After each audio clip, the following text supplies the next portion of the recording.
There was a time when Ramsay Bolton believed fear alone could hold the North together. Every scream from the dungeons of the dread fort, every flayed corpse hanging from castle walls, and every broken enemy convinced him that cruelty was power. Yet the scene that truly ended him was not simply about physical defeat.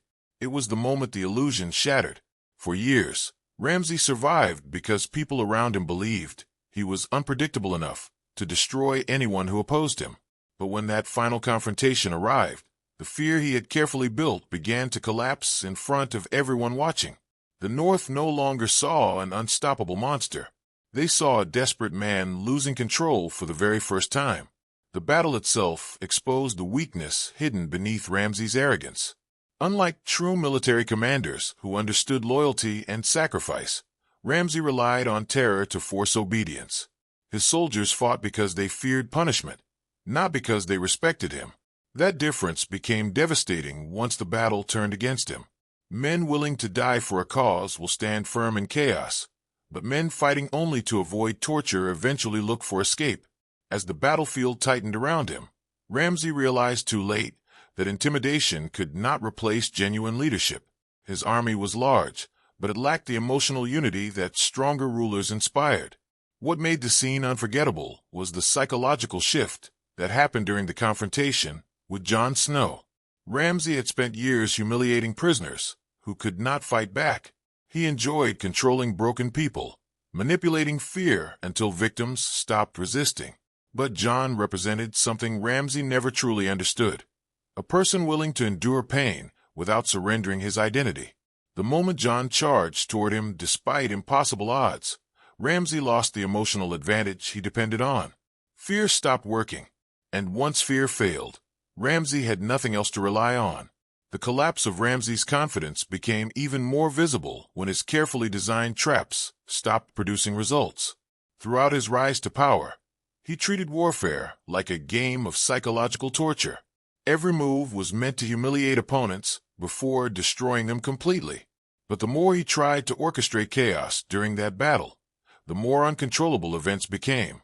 Instead of watching enemies panic, Ramsay began reacting to situations he could no longer predict. The strategist who once manipulated everyone around him suddenly found himself cornered by consequences he could not escape. Another reason this scene marked the true end of Ramsay Bolton was because the people around him stopped pretending to respect him. Even before his defeat, there were signs that northern houses viewed him as a necessary evil rather than a legitimate ruler. Ramsay believed forcing loyalty through violence was enough to secure power permanently. But hatred creates fragile alliances. The moment a stronger alternative appears, fear-based loyalty disappears almost instantly. During the battle, many soldiers realized the Bolton reign was already collapsing, and that realization destroyed the psychological authority Ramsay once possessed. The emotional weight of the scene also came from the contrast between Ramsay and his father, Roose Bolton. Roose was cold, calculating, and patient. He understood that lasting power required strategy, restraint, and political awareness. Ramsay inherited the cruelty, but not the discipline. He believed brutality alone could maintain control forever. In many ways, the battle revealed that Ramsay had misunderstood power entirely. He mistook fear for intelligence and violence for strength, which ultimately led him into a situation he could not manage once events spiraled beyond his control. The visual imagery during the battle reinforced the idea that Ramsay's reign was collapsing under the weight of its own cruelty. Mountains of bodies surrounded the battlefield, symbolizing the destruction he created across the north. Yet instead of appearing victorious among the chaos, Ramsay looked increasingly isolated. The more destruction unfolded, the smaller his authority seemed. It was as if the violence he spent years unleashing on others had finally trapped him inside his own nightmare. The scene transformed him from hunter into prey, without needing long speeches to explain it. One of the most satisfying aspects of Ramsay's downfall was the silence that followed his failed attempts at intimidation. Earlier in the series, his words alone terrified people. Prisoners trembled before punishments even began because they believed resistance was pointless. But during his final moments of power, threats no longer carried the same impact. The people confronting him were no longer psychologically defeated. That shift completely destroyed the atmosphere Ramsay relied upon. Once his enemies stopped fearing him, his persona unraveled rapidly. The scene also worked because it forced viewers to recognize how unstable Ramsay always was beneath the surface. His confidence appeared enormous when circumstances favored him, but genuine pressure exposed panic hidden underneath. Unlike disciplined rulers, capable of adapting during crises, Ramsay became reckless when events stopped following his plans. The battle did not create his weakness. It revealed weakness that had existed the entire time. His downfall felt inevitable because the very qualities that helped him rise to power also guaranteed he could never hold it permanently. By the end of that confrontation, Ramsay Bolton was already defeated emotionally before the final punishment even arrived. His authority, reputation, and psychological dominance had all collapsed publicly. The North no longer feared him as an unstoppable force. Instead, they saw someone desperately trying to cling to power that was slipping away, second by second. That is why the scene mattered so much. It was not merely the death of a villain. It was the destruction of the myth Ramsay spent years creating around himself. The North in Game of Thrones has always respected strength, but it values honor and loyalty even more deeply. Ramsay Bolton never understood that balance. He believed domination was enough to maintain authority indefinitely. Yet Northern culture remembers betrayal for generations. The massacre at the Red Wedding may have delivered temporary control to House Bolton, but many Northern families quietly waited for revenge from the moment the Starks fell.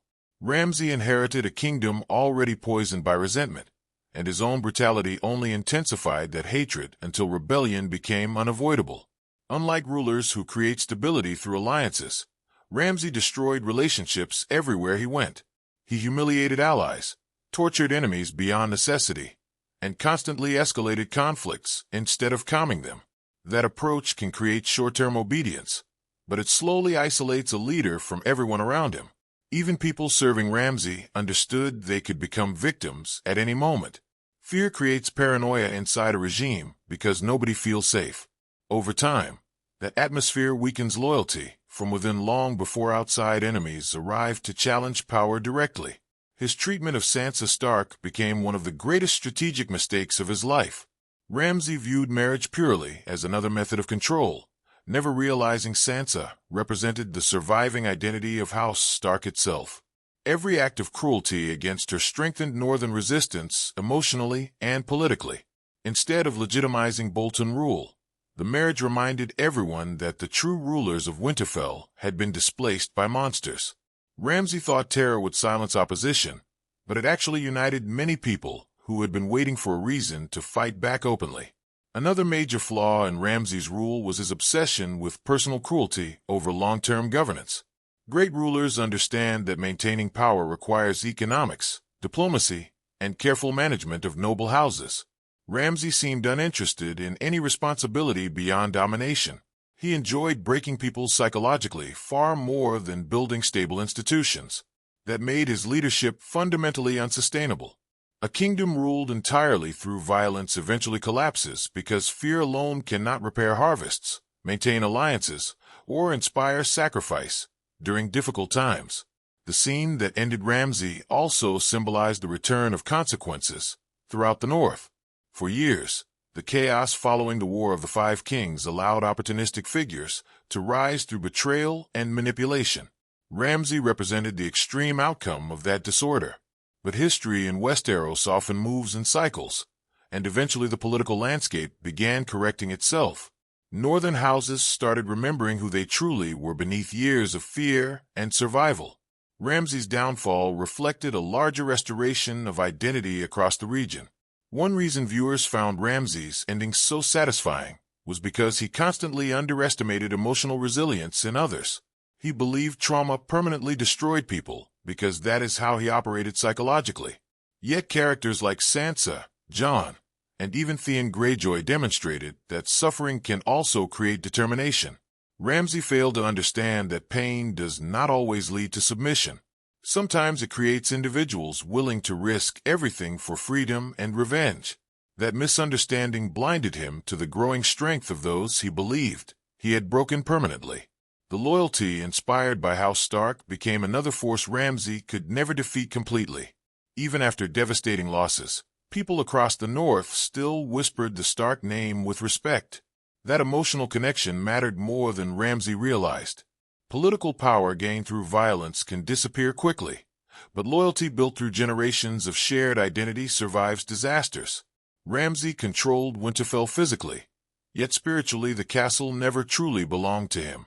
The people remembered the difference between occupying a home and earning the right to rule it. The scene also highlighted the contrast between temporary fear and lasting legacy. Ramsay desperately wanted recognition as a powerful ruler, but history remembers him primarily as a sadistic tyrant. His actions generated horror rather than admiration.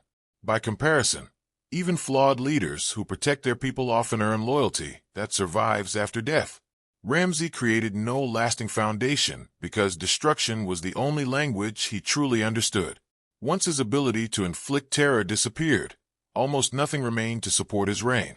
There is also a tragic dimension to Ramsay's downfall because he became consumed by the very violence that defined his identity. Every victory encouraged him to become crueler, more reckless, and more isolated. He mistook escalating brutality for strength, never noticing how unstable his position was becoming underneath the surface. In many ways, Ramsay trapped himself psychologically long before his enemies defeated him physically. He could no longer imagine ruling through anything except fear, which guaranteed eventual collapse. By the time Ramsay Bolton faced his final defeat, the outcome felt less like a surprise and more like destiny finally catching up with him. The North had endured too much pain to remain silent forever. His enemies had suffered too deeply to stop fighting, and the system of terror he built contained the seeds of its own destruction from the very beginning. That scene ended more than a villain's reign. It ended the illusion that cruelty alone could rule the North permanently.